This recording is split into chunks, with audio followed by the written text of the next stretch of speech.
I love my dad. An outre comedy, bizarre in quite a few ways, which should be a good thing. On the other hand, there is nothing either good or bad, but thinking makes it so. Unlike Shakespeare. The meta score is 59. There are some critics that appreciated it, comedy.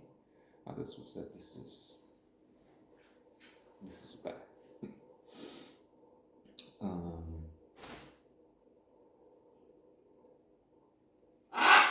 Termina. Patton Oswalt is Chuck. Most recently, I've seen him in something with a fan, not the fan, which was the name for the Robert Terminal. Wesley Snipes, I think, movie where De Niro is the fan who turns or is already crazy, and Wesley Snipes is an athlete, certainly, but a fan, a strange fan, nevertheless. Patton Oswalt in the most recent film. Here he's a father, Chuck, called. His son is Franklin. Very good James Morosini, the actor, young actor. Haven't seen him before. They don't have an extraordinary relationship to begin with. And to end with, no, I'm just joking. No spoiler alert. It's not that. So Chuck has a strange, peculiar to say the least, idea in his efforts to communicate with the son. He meets a waitress in a restaurant, Rebecca, that looks very nice, takes her images, so to say, finds her on Facebook, and creates a new Facebook page. By the way, I think his son blocked him or something, and so this new page. And then he starts an online thing, but they connect as friends. How come you don't get your own account? And then a conversation online. Obviously, if they made it dad. Although, when it comes to meeting, the father tries some other things.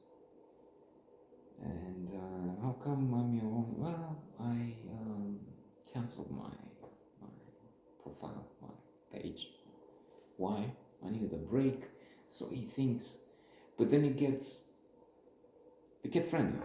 They're too friendly, and romantically, and then sexually, and that's when it gets too much. In that, again, clearly they don't meet and do things together, but when the son imagines Termina, and the father imagines for the purposes of the inventions that man close to you, and then what do we do together? We do this, and you put that in, and so he thinks of kissing his son. His son is thinking of something else. So we see those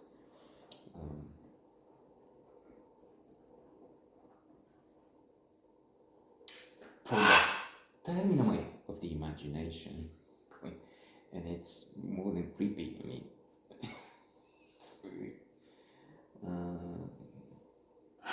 It's still called incest when and if it happens, right? It's not just mother and son and then father and daughter or something, because that's where also there's a risk of procreating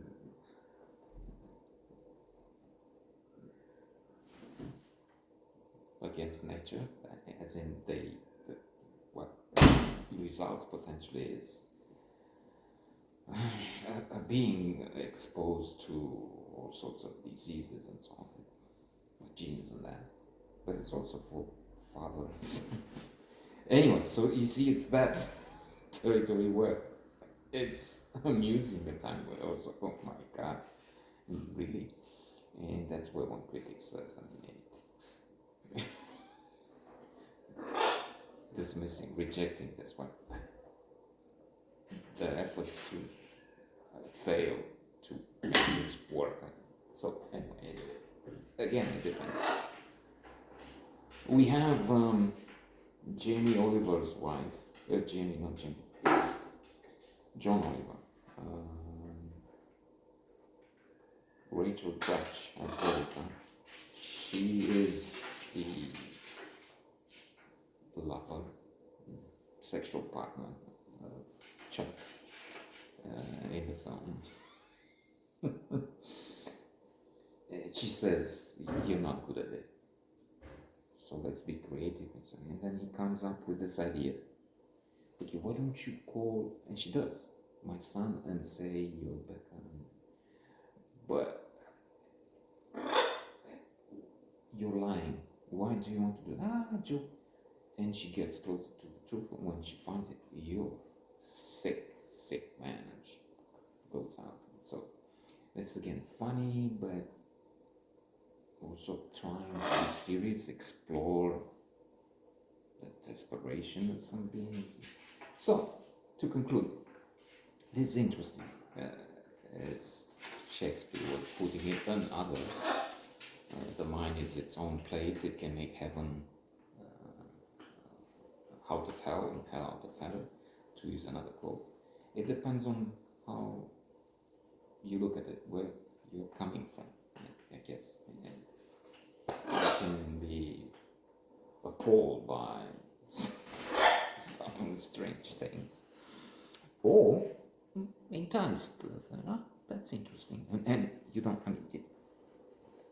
insist on the fact that nothing happens in clearly. In fact, when we come closer to the truth, let's not introduce a spoiler alert, although by now there's nobody watching. We can anticipate a clash, right? And who knows what happens from a possible confrontation? Is that taking place?